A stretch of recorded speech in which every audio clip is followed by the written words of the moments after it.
Oh, le péril, le désastre que cause une oreille tendue vers Satan, un entretien avec Satan.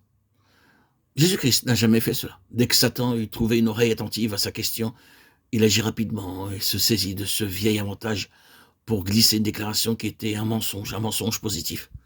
Vous ne mourrez certainement pas. Il essaie désormais d'avoir recours aux convictions, de faire entrevoir l'avantage superficiel, tout en enregistrant quelque chose plus profondément encore. Vous ne mourrez certainement pas, dit-il à Adam et Ève. Encore une fois, il n'en restera pas là. Il continue immédiatement par autre chose, une vérité présente dans une fausse position. Dieu sait que le jour où vous mangerez de ce fruit, vous serez comme Dieu, connaissant le bien et le mal. C'est parfaitement vrai. Dieu ne dit-il pas un peu plus tard, l'homme est devenu comme l'un de nous par la connaissance du bien et du mal. Mais cette vérité leur est présentée dans une fausse position. Et les conséquences terribles, affreuses, ne leur en sont pas révélées. Ce n'est pas le fait de savoir qui est la question, c'est le fait de posséder une connaissance par un chemin contraire à Dieu, de connaître d'une manière qui nous sépare de Dieu, qui nous éloigne de Dieu, et qui éloigne Dieu de nous. C'est de connaître à l'instigation de Satan, qui a une intention subtile et dérobée de nous rendre indépendants de Dieu. Et dès que l'homme est devenu indépendant à l'égard de Dieu, Satan a assuré son but. Il est à la place de Dieu. Or, bien-aimé, c'est le chemin de la mort, et tout cela se résume en un seul mot.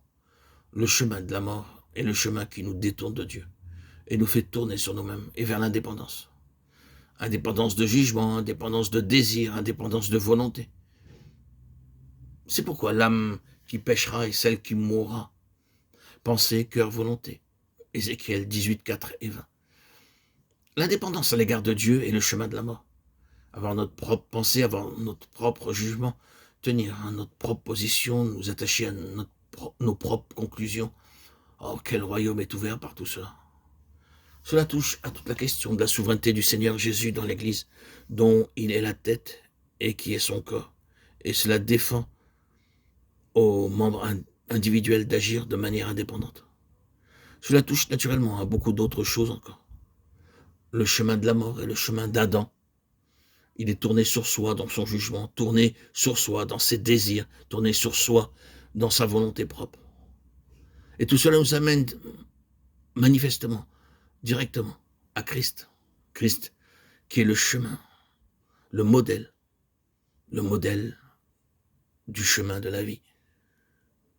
Il nous faut voir comment agit la vie dans le dernier Adam, dans la position opposée à celle du premier Adam. Il nous faut voir le chemin qu'il a pris. Oh, souvenons-nous toujours de l'objectif de Satan dans la tentation. Ce fut le même objet en ce qui concerne le Fils de Dieu. Et c'est le même objet pour chacun d'entre nous. Il nous faut arriver à bien comprendre la chose que veut Satan.